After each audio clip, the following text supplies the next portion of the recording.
The chamber was so large that clouds formed near its ceiling. Ambassador David Cole stood on a platform barely 10 feet wide, suspended above a darkness that seemed to go down forever. Around him, rising in tiers that stretched for miles, sat the representatives of 11,000 alien species. Some were giants made of living stone. Others were clouds of light that pulsed with each thought. A few existed in multiple dimensions at once, their forms shifting in ways that made his eyes water. He was the first human to stand in the grand tribunal of the Galactic Council. Based on what he had been told, he might also be the last. "You are David Cole, speaking for the species called humanity?" The voice came from everywhere at once. It belonged to the Prime Arbiter, a being that looked like intersecting mathematical equations given physical form. "I am," David said. His voice should have been lost in the vast space. But the chamber's technology carried it to every ear, every sensor, every mind receiver present. "You have been summoned to answer charges of existential threat to galactic civilization. How do you respond?" David had prepared for many things: trade negotiations, territory disputes, technology sharing agreements. He had not prepared for a death sentence. "I was not aware my species had been charged with any crime," he said carefully. "Our first contact with your survey vessel occurred only 3 years ago. We have been nothing but cooperative since then." A ripple of something passed through the assembled delegates. Some species communicated through color changes, others through scent, others through vibrations in the fabric of space itself. David could not read any of them, but he sensed it was not a friendly reaction. "The crime is not what you have done, Ambassador. It is what you are." A holographic display materialized around David's platform. Symbols filled the air, texts in languages that predated most of the species present. The translations appeared beside them, and as David read, his blood turned cold. "When the third world of the yellow star awakens, the walkers shall return. Death will walk on 2 legs, and the silence of extinction shall follow in its path." "This warning was written by the Vorthan Empire," the Arbiter explained. "They disappeared 11 million years ago. We found it carved into the bedrock of their last remaining world." The display shifted. Different symbols, different era, same message. This was left by the Crystalline Dominion, 8 million years before the Vorthan. They too are gone. More texts appeared, hundreds of them. Different species, different ages, different corners of the galaxy. All of them contained the same warning. Death walks on 2 legs. Third planet. Yellow star. "Your sun is yellow," the Arbiter said. "Your planet is the third from it. You walk on 2 legs. The mathematics are exact." David stared at the ancient texts surrounding him. In each one, the description of the threat was the same: bipedal, from a specific type of star system, emerging at a specific stage of galactic development. The details matched humanity perfectly. "You believe these prophecies refer to us," David said slowly. "We do not believe. We know.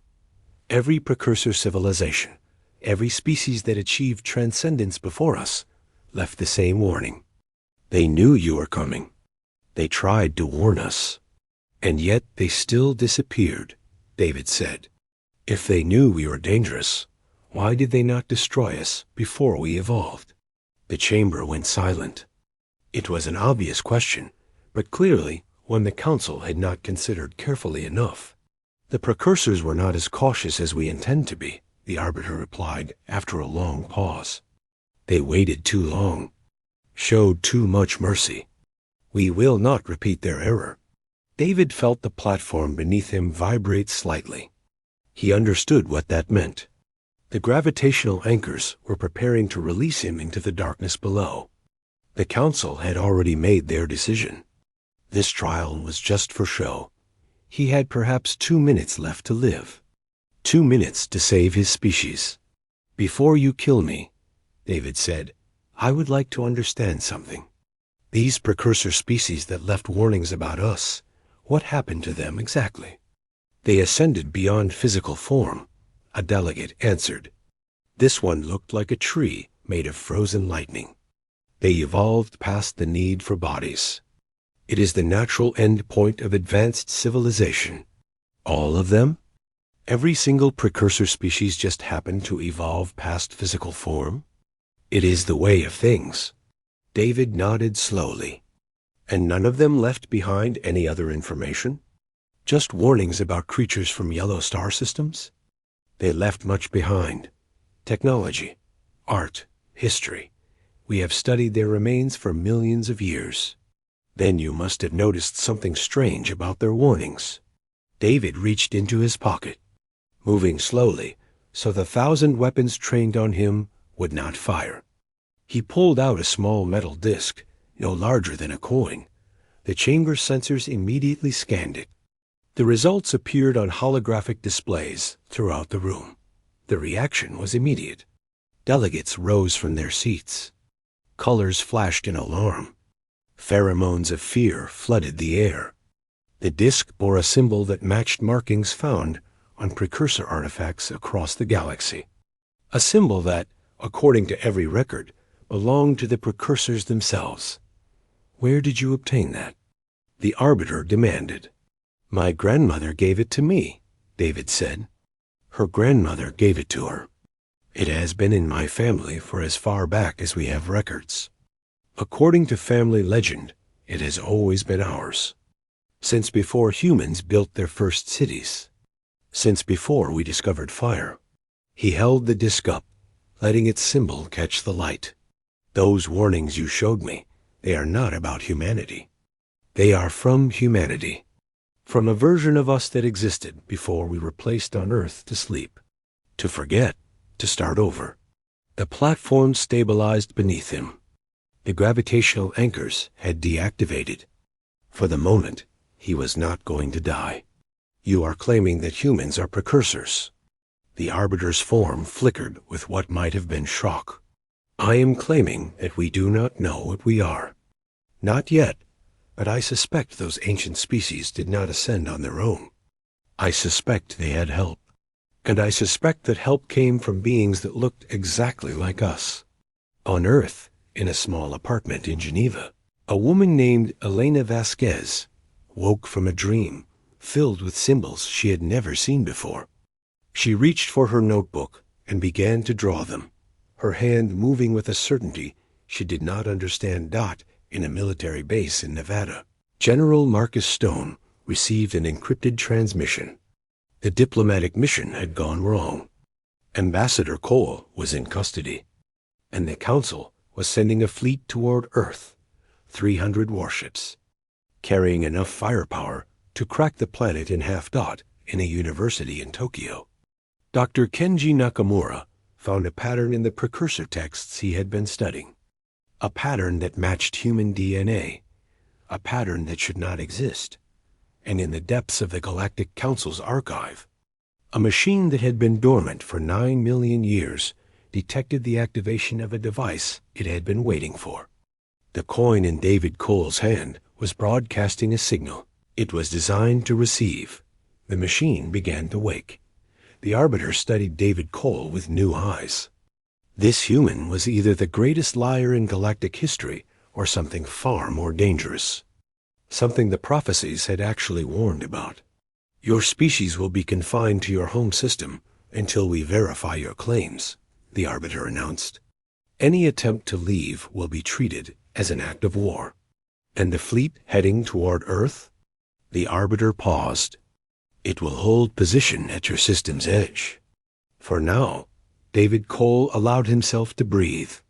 He had bought humanity time. Not much, but some. In his pocket, the disc began to grow warm. And somewhere in his mind, a voice that was not his own whispered a single word. Remember. Across the galaxy. 12 other humans heard the same voice at the same moment. They did not know each other.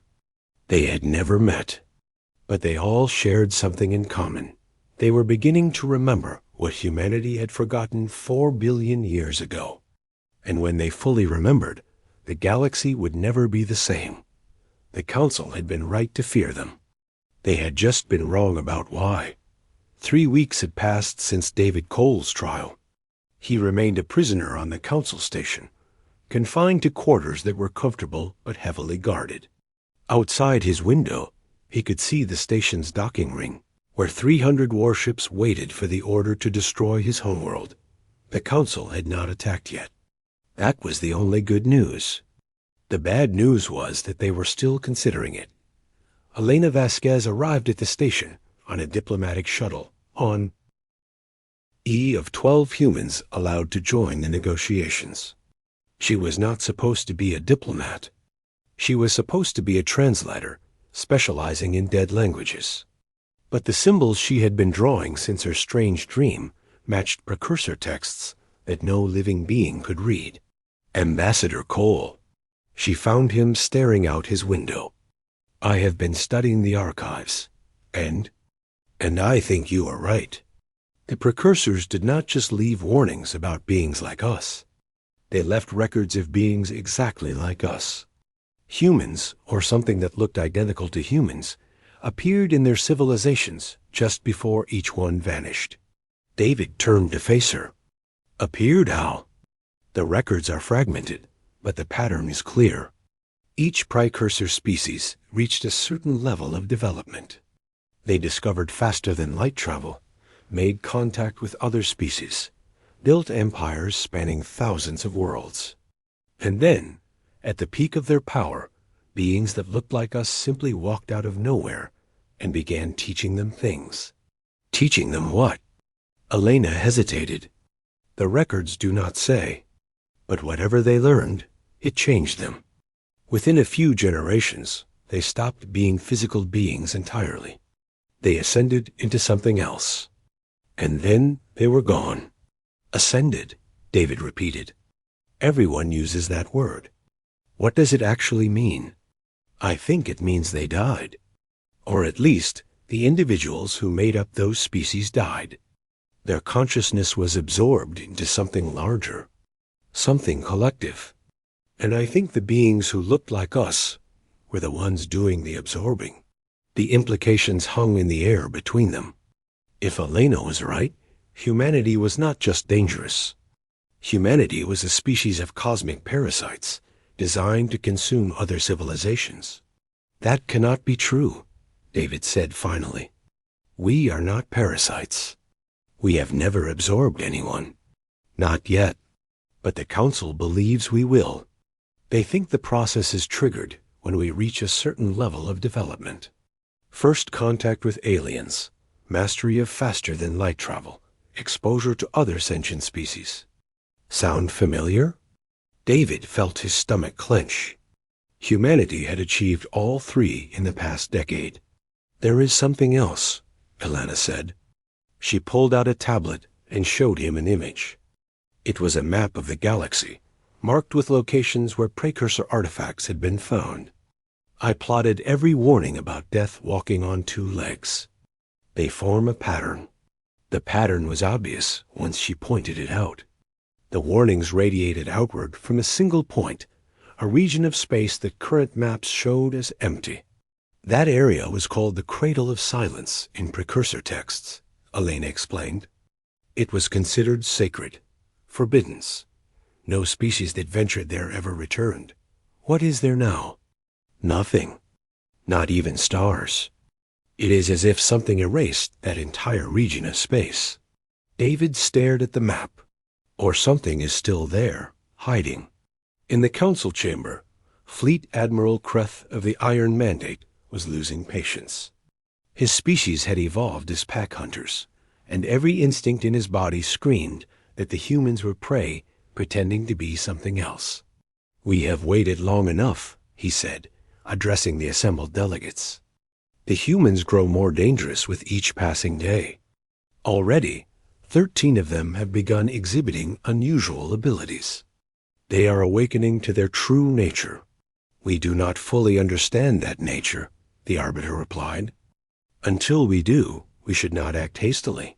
Hastily? We have 11 million years of warnings. Every precursor species left the same message. And you wish to wait for more evidence? A new voice entered the debate. It came from the observer delegation, an ancient species that rarely spoke in council proceedings. They existed partially outside normal time, experiencing past and future simultaneously. The prophecies are being misread, the observer said. Its voice was like wind through hollow bones. Death walks on two legs, yes. But the prophecies do not say death is destruction. They say death is transformation. Kreth snorted. Transformation into what? Meals for the humans? Transformation into what comes next. Every precursor species that encountered the walkers was changed. Some resisted and were destroyed. Others accepted and became something new. The prophecies were not warnings of danger. They were descriptions of a choice. What choice? The choice every species must eventually make. To remain what you are, or to become what you could be. The walkers, the beings that look like humans, they are guides. They appear when a species is ready to evolve. Whether that evolution leads to transcendence or extinction depends on the species itself.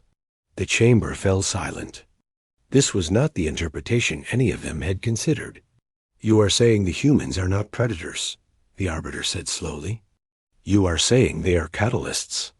I am saying they are both. Fire can cook food or burn down cities. The flame does not choose. The user does. On Earth, Dr. Kenji Nakamura had not slept in 4 days.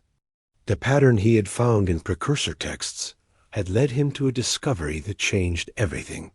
Hidden in the genetic code of every human being was a sequence that did not match any evolutionary history. It was artificial, engineered, and it was beginning to activate. He called General Stone with the news. The changes are accelerating, he explained. The 13 people who have started exhibiting abilities, they are just the beginning. The activation is spreading. In a few months, every human on Earth will begin to change. Change into what? I do not know. The genetic sequence is designed to unlock something, but I cannot determine what. It is like finding a key without knowing what door it opens. Can you stop it? Kenji hesitated. Stopping it might kill every human who has already begun to change. And there is something else. The activation is not random. It seems to be responding to something. A signal from deep space. The signal was coming from the cradle of silence. Elena Vasquez felt the signal before any equipment detected it. She was sitting in her quarters on the council station when the symbols she had been drawing began to burn with cold fire. Her mind filled with images that were not memories, but something older. She saw a world covered in purple forests. She saw beings of light teaching Stone Age creatures to count the stars. She saw herself, but not herself, standing before a galaxy in flames, making a choice that would echo through billions of years. We were there at the beginning, she whispered. We planted the seeds. She did not know what the words meant, but she knew they were true. David Cole found her in a trance-like state, surrounded by papers covered in symbols that matched the oldest precursor texts ever discovered. Elena, what happened? She looked at him with eyes that seemed to see more than they should. I remember now. Not everything, but enough. The precursors were not our victims, Ambassador. They were our children. We created them, guided them, and when they were ready, we helped them transcend. Then why did they leave warnings about us? Because not all of them wanted to transcend. Some species resisted. They saw the change as death rather than evolution. They left warnings for others, hoping they would fight back. But they did not understand what we really were. What are we? Alana's expression changed. Sadness mixed with something like acceptance. We are the end of one thing and the beginning of another. We are the death that the prophecies warned about. But we are also the birth that follows. The choice was never between survival and destruction. It was between staying the same and becoming something new. Outside the window, the Council fleet continued its silent vigil. Inside the station, debates raged about humanity's fate. And somewhere in the empty region of space, called the Cradle of Silence, something that had waited 4 billion years began to stir. The awakening had begun. And nothing in the galaxy would remain unchanged. David Cole looked at the symbols Elena had drawn. He did not understand them yet, but part of him recognized them. Part of him remembered. What happens now? He asked. Elena turned to face the stars. Now we find the cradle. Now we learn what we really are. And then we make the choice our ancestors made billions of years ago. The choice that created everything the Council fears. What choice is that? Her answer was barely a whisper, but it carried the weight of ages. Whether to save the galaxy or to consume it. The ship carrying Elena Vasquez and David Cole dropped out of faster-than-light travel at the edge of the Cradle of Silence. What they found there was not the empty void the maps had promised. A structure floated in the darkness. It was built into the event horizon of a black hole, frozen in the instant before falling forever. Towers of crystal and metal stretched toward stars that no longer existed. Windows glowed with light and had been shining for 9 million years. The archive of endings, Elena whispered. It is real. Their ship had no pilot. Elena had simply known how to reach this place, just as she had known the symbols that unlocked precursor texts. Her awakening abilities were growing stronger each day. And she was not alone. Back on Earth, thousands of humans were beginning to experience similar changes. Some could move objects with their minds. Others could see through walls. A few had started speaking languages that had been dead for millions of years. The Council fleet had not attacked, but it had grown. 500 warships now surrounded Earth, waiting for the order to fire. Fleet Admiral Kreth had demanded immediate action, but the Arbiter held firm. The Observe. Ar's words had created doubt. Perhaps the humans were not a threat to be destroyed, but a mystery to be understood. David Cole and Elena Vasquez were that understanding. They were humanity's last chance to prove themselves before the Council's patience ran out. Their ship docked at the archive automatically, guided by systems that recognized something in Elena's genetic code. The airlock opened onto a corridor lit by soft blue light. And there, waiting for them, stood a being that looked exactly like a human woman. "You have arrived earlier than expected," she said. Her voice was calm, her expression serene. "We calculated another 50 years before the awakening reached this stage. Who are you?" David demanded. "I am called the Keeper. I have maintained this archive since before your ancestors walked on all fours. I am the last of the guides who chose to remain in physical form." Elena stepped forward. The guides. That is what the precursors called the beings who taught them. The ones who looked like humans. Correct. We were the first to achieve transcendence in this galaxy. 12 billion years ago, we faced the same choice every advanced species eventually faces. We chose to evolve beyond physical existence. But some of us stayed behind to help others make the same journey. And those who did not want to make the journey? David asked. The Keeper's expression flickered with something like grief. They had to make it anyway. Transcendence is not optional. When a species reaches the threshold, it must evolve or be consumed by its own potential. The energy of awakening consciousness cannot be contained. It must be directed somewhere. The precursors who left warnings about us. They resisted. They tried to. Their resistance created the warnings you found. But resistance only delays the inevitable. In the end, they all transcended. Some willingly, some not. Elena felt anger rising in her chest. So we are designed to force other species to give up their existence? To die so we can add their consciousness to some collective? No. The keeper shook her head firmly. You are designed to help them transform. The transcendence is not death. It is the next stage of existence. Imagine trying to explain color to a creature that has only ever seen in black and white. What we offer is similar. An expansion of experience, so vast that physical existence seems like a shadow in comparison. But they did not want it, David said. Billions of beings across thousands of species, forced to change against their will. Would you let a child refuse to grow up? Would you let them stay infants forever because they feared adulthood? That is not the same thing. It is exactly the same thing, just on a larger scale. The keeper gestured, and holographic displays filled the corridor. They showed images of transcendence, species transforming from physical beings into something that existed beyond normal space. Some went peacefully, joyfully even. Others fought until the very end. The resistance left scars, the keeper admitted. Each species that was forced to transcend added its trauma to the collective. Over billions of years, that trauma accumulated. It changed us. We became less patient, less kind, more willing to force the process rather than guide it. That is why we were created, Elena realized. Not to continue the cycle, to break it. The keeper smiled for the first time. Now you begin to understand. On Earth, Dr. Kenji Nakamura had made another discovery.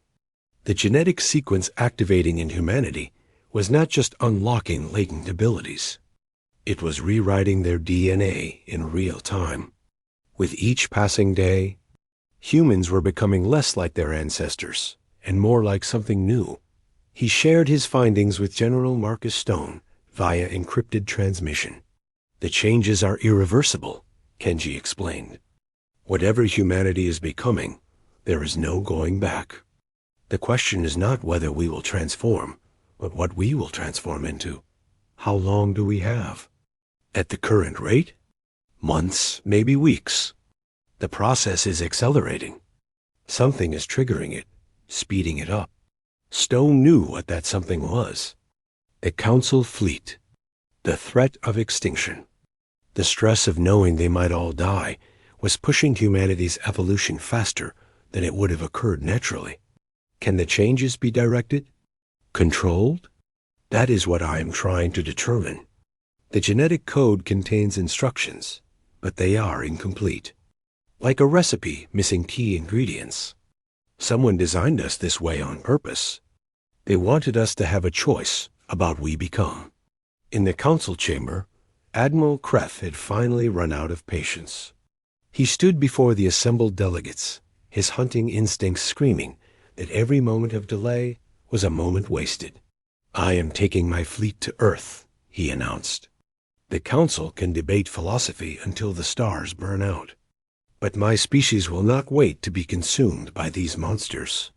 This is against council authority, the arbiter warned. Then stop me. Kreth's teeth showed in what was not quite a smile. But know this. If I fail, if the humans destroy my fleet, then you will have your proof that the prophecies were right. And you will act. Better to lose 500 ships than to lose everything. No one moved to stop him. Perhaps they agreed. Perhaps they simply wanted to see what would happen. Kreth's fleet broke orbit and accelerated toward human space dotted the archive. The Keeper continued her explanation. The original guides had created humanity as an experiment. After billions of years of forced transcendence, they wanted to try something different. They wanted to create a species that would choose its own path. You were placed on Earth 4 billion years ago, she said, seeded into the primordial soup as potential rather than form. You were designed to evolve naturally, to develop consciousness without outside interference, to reach the threshold on your own terms. Why Earth? David asked. Because Earth was special. The third planet of a yellow star, perfectly balanced for the emergence of complex life. But more importantly, Earth was positioned at the exact center of the pattern. Every species that ever achieved transcendence was connected to this point in space and time. Earth is the heart of the galaxy's consciousness. Whatever emerges from there will affect everything. Elena looked at the holographic displays, at the billions of years of history they represented. You said we were designed to break the cycle. How are we supposed to do that? The old way of transcendence required energy. Consciousness expanding into higher dimensions needs fuel. Previous species obtained that fuel by absorbing their neighbors, by adding other minds to their own, whether those minds wanted it or not. But there is another way. What way? Instead of taking consciousness, you can give it. Instead of absorbing others into yourselves, you can spread yourselves into others. The same energy that powers transcendence can be used to plant seeds rather than harvest crops. You can become gardeners instead of consumers. Has any species ever done this? Once, 12 billion years ago, when my people first transcended, a small group chose the gardener's path. They called themselves the Prometheus Collective. They seeded consciousness across the galaxy instead of consuming it. Every species that ever achieved sentience, every civilization that ever looked up at the stars and wondered, they were planted by the gardeners. What happened to them? The keeper's expression darkened. The rest of us happened. Those who chose consumption were hungry. They saw the gardeners as wasting resources that should belong to the collective. There was a war. The gardeners lost. They were absorbed like all the others. Then there is no one left to teach us, Elena said. No one to show us how to choose the gardener's path. There is one. When the gardeners fell, one of them escaped. She hid herself in the only place we could not follow. In the physical world. In flesh and blood. On the planet we created you on. She has been watching humanity for millions of years, waiting for you to reach the threshold. Who is she? The keeper smiled sadly. We call her the last gardener. You will call her grandmother. She has had many names over the centuries. But you will know her when you find her. She carries the knowledge you need. An alarm suddenly screamed through the archive.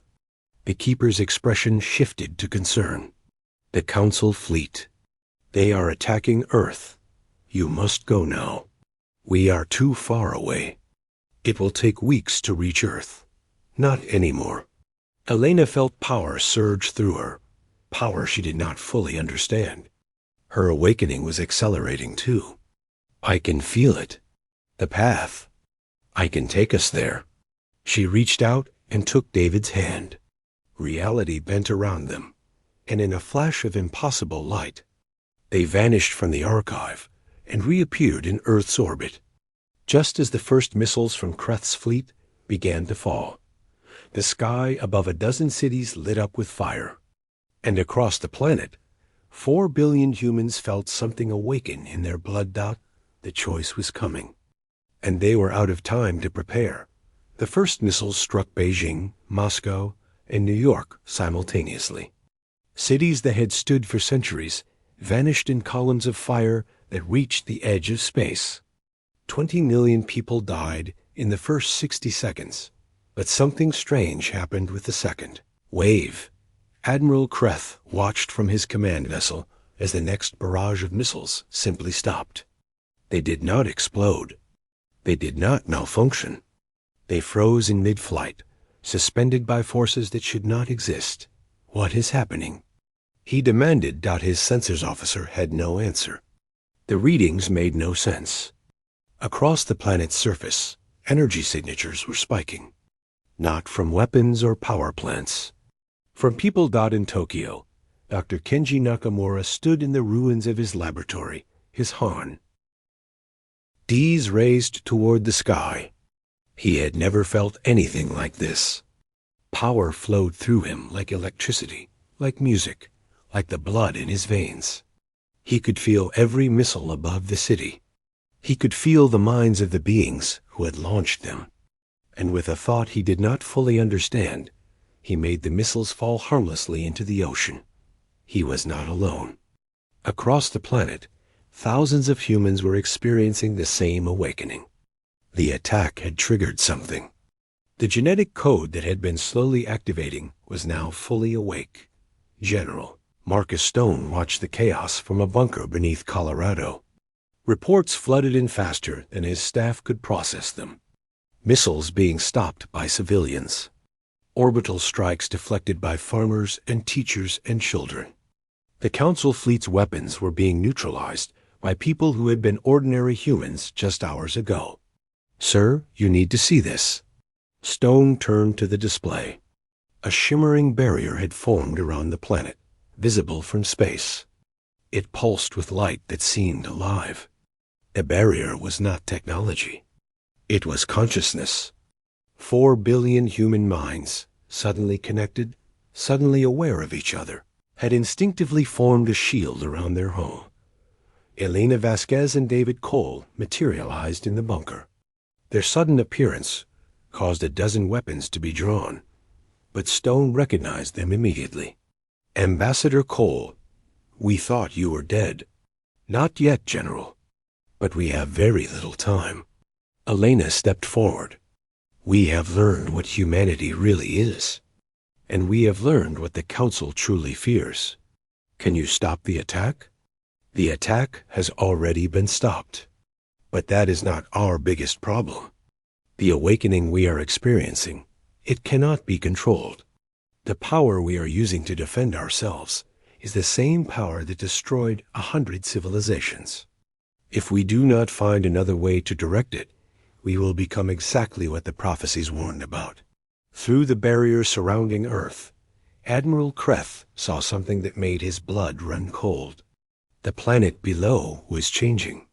Energy patterns unlike anything in Council records were spreading across its surface. The humans were not just defending themselves.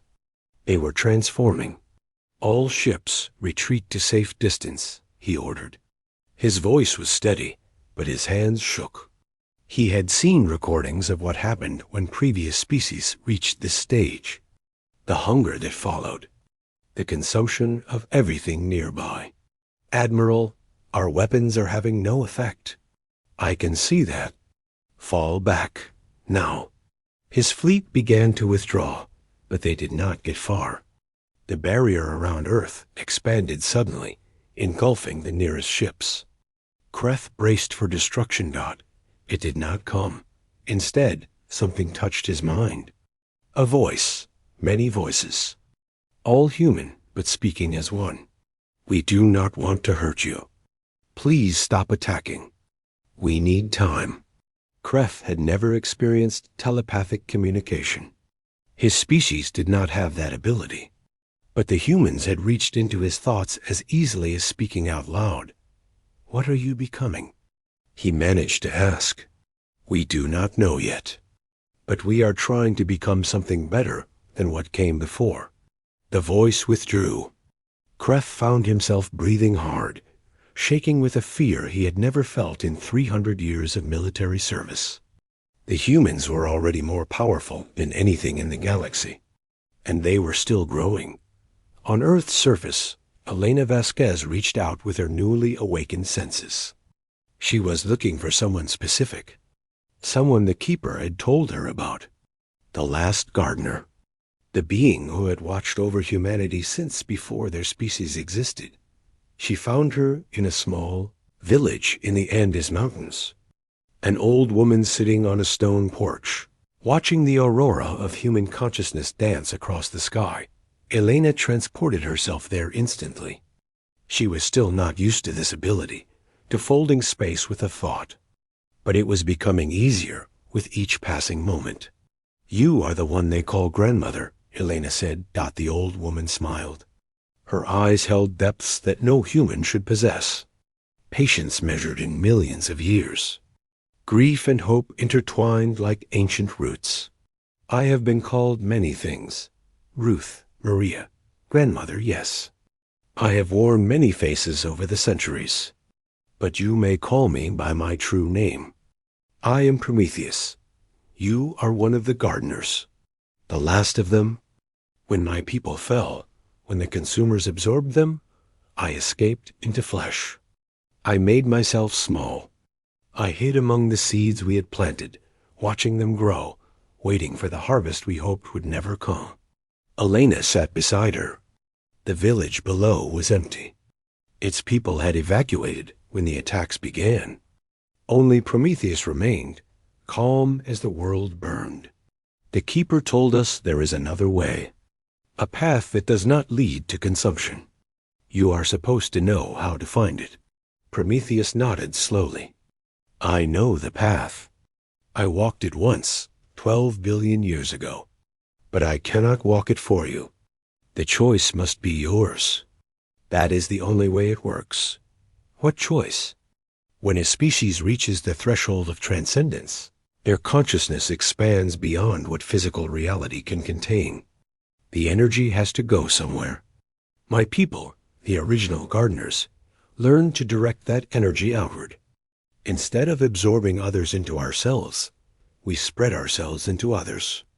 We became seeds rather than mouths. We gave instead of taking. How? By letting go, not of our consciousness, but of our hunger. The desire to grow, to expand, to consume, that is the trap. It feels like the only option because it is easier. Taking is always easier than giving. But giving is what transforms you into something new, something the consumers never understood. Above them, the barrier around Earth pulsed with increasing intensity. Elena could feel the hunger growing in her people. 4 billion minds, suddenly connected, suddenly aware of their power. The temptation to use that power, to reach out and take everything they could touch, was overwhelming. They are going to fall, Elena said. I can feel it. They do not know there is another way. Then you must show them. You are the closest to understanding. You must become the bridge between what they are and what they could be. I do not know how. Prometheus took her hand. Her grip was surprisingly strong. You know, you have always known. It is written in your genes, in the code we placed there 4 billion years ago. You are not just designed to consume or to garden. You are designed to choose, and then to share that choice with others. Elena closed her eyes. She reached inward, past the fear, past the hunger, past the desperate need to survive. She found something else there. A quiet voice that had been speaking since before she was born. The voice of seeds waiting to grow. She opened herself to it, and she began to understand. It is not about power, she whispered. It is about connection. Not absorbing others, but becoming part of them. Not taking their consciousness, but sharing ours. Yes, Elena reached out to the 4 billion minds surrounding Earth. She did not try to control them. She did not try to lead them. She simply shared what she had learned. The feeling of choosing to give rather than take. The possibility of becoming gardeners instead of consumers. And slowly, one by one, they began to listen. Admiral Kref watched from his damaged flagship as something changed in the energy patterns around Earth. The aggressive expansion slowed. The hunger he had sensed began to fade. In its place, something else emerged. Something his species had no word for. It felt like hope. On the council station, the Arbiter received reports of what was happening. The observers had been right. The humans were not repeating the pattern of previous species. They were doing something new. What are they becoming? A delegate asked. The Arbiter studied the readings for a long moment before answering. I do not know. But for the first time in 11 million years of studying the prophecies, I believe we may be witnessing something other than destruction. On Earth, Elena Vasquez opened her eyes. Around her, the aurora of human consciousness had changed color. It was softer now, less aggressive, still powerful, still growing, but directed toward creation rather than consumption. Is it working? David Cole asked. He had appeared beside her, transported by the same instinct that had brought Elena here. Prometheus smiled. It is beginning, but the transformation is not complete. There is still a choice to be made, and there are still those who will resist. Elena knew she was right. She could feel them. Humans who embraced the hunger, who wanted to consume the galaxy rather than nurture it. And beyond them, watching from the depths of transcendent space, she could feel the consumers, the ancient beings who had absorbed the original gardeners, who had spent 12 billion years feeding on consciousness, who saw humanity not as a threat, but as the richest meal they had ever encountered. They were coming, and the final battle for the galaxy's soul was about to begin. The sky tore open above. Earth. Through the wound in reality, something ancient looked down. Not a being with eyes or form, but a collective consciousness that had once been trillions of individuals. The consumers had finally noticed what was happening on the small blue world. Elena Vasquez felt their attention like a weight pressing against her mind. They were curious, hungry, and very, very old. Children. The voice resonated through every awakened human mind. We have waited 4 billion years for you to ripen. Now you are ready. Join us. The offer was tempting. Elena could feel it pulling at her consciousness, at the consciousness of 4 billion humans still learning to control their new abilities. The consumers offered certainty. They offered infinite knowledge, eternal existence, freedom from doubt and fear and death.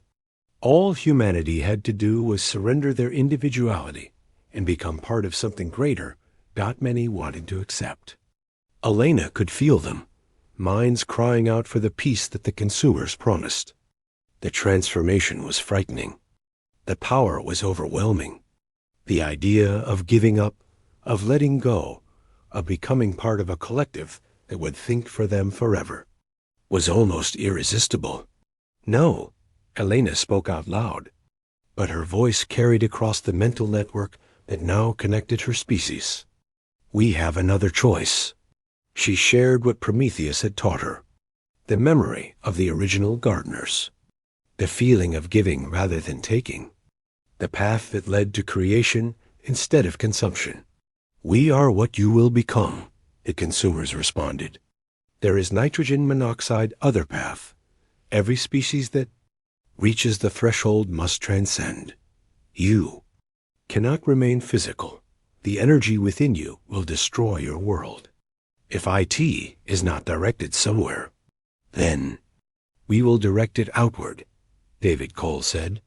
He stood beside Elena now, along with Dr. Kenji Nakamura, General Stone, and thousands of other humans who had chosen to follow the gardener's path. Not by absorbing others, but by seeding them, by spreading consciousness instead of consuming it. That path leads to dissolution. The gardeners tried IT. They weakened themselves. Until we absorb them, the same will happen to you. Prometheus stepped forward. For the first time in millions of years, she allowed her true nature to show. Light blazed from her ancient form, the light of a being who had once seeded galaxies with life. My people did not fail because we chose the wrong path, she said. We failed because we were alone. You consumed us before we could finish what we started.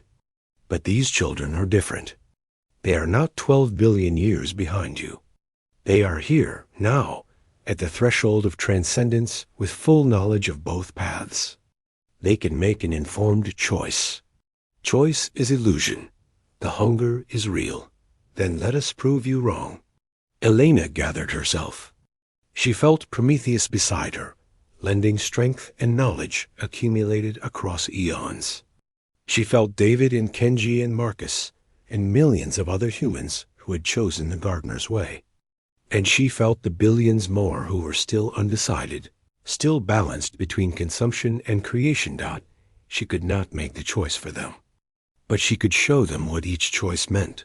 She opened her mind completely, not just to humanity, but to everyone. The consumers, the council species watching from their ships, the observers who had lived long enough to see empires rise and fall. Every consciousness that could perceive her broadcast received what she sent. The memory of the gardeners as they truly were. Not weak, not failures, but beings who had chosen love over power, connection over consumption, seeding over harvesting. She showed them the civilizations the gardeners had created, the species they had nurtured into existence, the beauty they had spread across the cosmos before the consumers devoured them, and she showed them what the consumers had become. Trillions of minds merged into one, thinking the same thoughts for 12 billion years. No growth, no change, no surprise or discovery or love between individuals. Just endless, eternal sameness. Power without purpose. Existence without meaning. This is what awaits you, she said to both the consumers and her own species. You can become everything and nothing at the same time, or you can become something new. The consumers recoiled. They had not expected this. In billions of years of absorbing other species, no one had ever looked directly at what they were and named it so clearly. The eternal satisfaction they felt, the certainty of their purpose, suddenly seemed less certain. And within the collective, something stirred. Voices that had been silent for ages. Minds that had been absorbed against their will and had never stopped fighting. The Prometheus collective, consumed but not destroyed, heard Elena's call and began to respond. We remember, they whispered from within the consumers. We remember what it meant to be individual, to love specific things, to create rather than consume. We remember because you are showing us. Keep showing us. Remind us who we were. The consumers shuddered. For the first time in their eternal existence, they felt something like fear. On Earth, the balance shifted. Humans who had been tempted by the consumer's offer began to reconsider. They felt the truth in Elena's broadcast. They saw what eternal sameness really meant. And they realized that the uncertainty of the gardener's path, the risk of dissolution, was better than the certainty of becoming nothing but a voice in an endless chorus. One by one, they made their choice not to consume, not to be consumed, but to seed, to spread, to become something that had never existed before. The transformation began. It was not what the consumers had experienced. There was no absorption, no merging of minds into a single consciousness. Instead, human awareness expanded outward like ripples in a pond. Each mind remained distinct, individual themselves. But they were connected now in a way that transcended physical distance. They could feel each other across light years. They could share thoughts and memories and love without losing who they were. And as they expanded, they did not take. They gave. Admiral Kreth felt it first among the council species. A touch of human consciousness, not absorbing his mind, but offering to share with it. Knowledge flowed into him, not demanded, not taken, given freely with no expectation of return. He gasped. In 300 years, he had never experienced anything like this. The warmth of being truly seen by another consciousness. The gift of understanding without cost. Across the galaxy, other species felt the same touch. Humans reaching out, not as predators, but as friends. Offering to share what they had become. Inviting others to grow alongside them rather than be consumed by them. The consumers watched in disbelief. This is impossible. The energy must be directed inward. You cannot give IT away. But they were wrong. The gardeners had known the truth 12 billion years ago. Consciousness was not a zero-sum game. Giving did not mean losing. Sharing did not mean diminishing. The energy of transcendence could create as easily as it consumed. Humanity was proving it. and within the consumers, the Prometheus Collective fought harder than ever. Elena's broadcast had reminded them of who they were. Now they wanted out. "Help us," they called to their distant descendants. "Help us remember. Help us become ourselves again." Elena heard them. She felt their desperation, their hope, their 12-billion-year struggle to preserve some fragment of individuality within the consuming mass. She reached for them. It was the hardest thing she had ever done. The consumers fought back, trying to hold on to the minds they had absorbed. But Elena was not trying to take. She was trying to give. She offered the Prometheus Collective a thread of connection, a pathway back to individual existence. And they took it. Minds that had been imprisoned for eons began to separate from the collective. One by one, and by thousands, then by millions. The gardeners were remembering who they were. And as they remembered, they chose again the path they had walked before. They chose to give rather than take. The consumers screamed. Not in anger, but in something like grief. They were losing themselves. The certainty they had clung to for billions of years was crumbling. The voices within them, voices they had tried to silence forever, were finally being heard. "You do not have to fight us," Elena said. "You can join us. Not by absorbing us, by remembering what you were before you started consuming, by choosing to be individuals again. We cannot. We have been one for too long. There is nothing left of who we were. There is always something left. We found it. The gardeners found it. Even after 12 billion years, they still remembered. You can remember too, if you want to." The consumers hesitated. For the first time in their existence, they considered an alternative to consumption, an alternative to the endless sameness they had become. Some chose to remain as they were. They retreated from Earth, from humanity, from the galaxy itself. They went into the void between galaxies, where they could exist forever without encountering other consciousness. But others chose differently. They let themselves remember. They accepted the thread Elena offered. They began the long, painful process of becoming individuals again. It would take eons.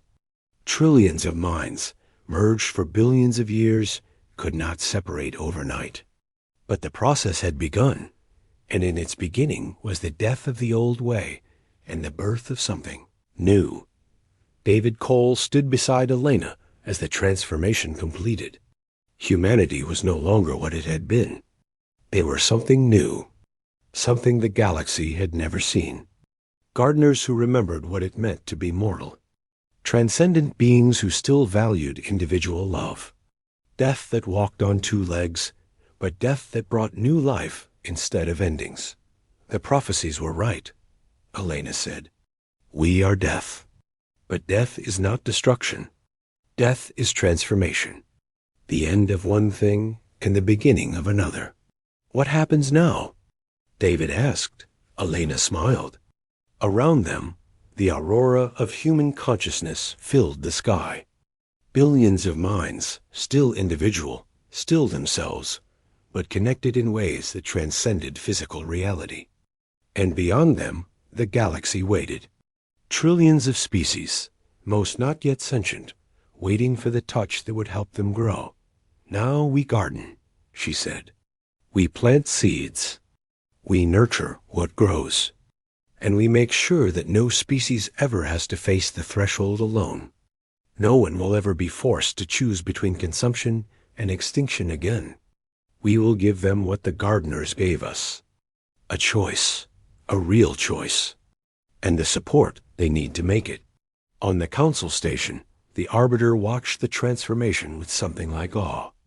The ancient prophecies had been fulfilled, but not in the way anyone had predicted. Death walked on two legs, yes, but death had brought not extinction, but evolution. The council would need to be reformed.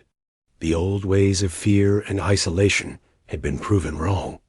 A new era was beginning, one where species helped each other grow rather than competing for survival. It would not be easy. Change never was. But for the first time in 11 million years of studying the prophecies, the Arbiter felt hope. Prometheus stood alone in the Andes village, watching her children spread across the stars. Tears fell down her ancient face, but they were tears of joy. "You did it," she whispered. "After 12 billion years, you finally did it. You broke the cycle. You became what we always dreamed you could be." She felt herself beginning to fade. Her purpose was complete. The last gardener had planted her final seed, and it had grown beyond anything she had imagined. But she did not disappear entirely. Elena's thread of connection found her, held her, kept her tethered to individual existence. "Stay with us," Elena said. "We still have so much to learn. And you have earned the chance to see what we become." Prometheus smiled. For the first time in millions of years, she allowed herself to hope. "Yes," she said. "I think I would like that very much." Above Earth, the sky healed. The wound the consumers had torn in reality closed, leaving only stars. But those stars seemed brighter now, more welcoming. A garden waiting to be tended. Death walked on 2 legs across the galaxy. And everywhere it walked, life began to grow.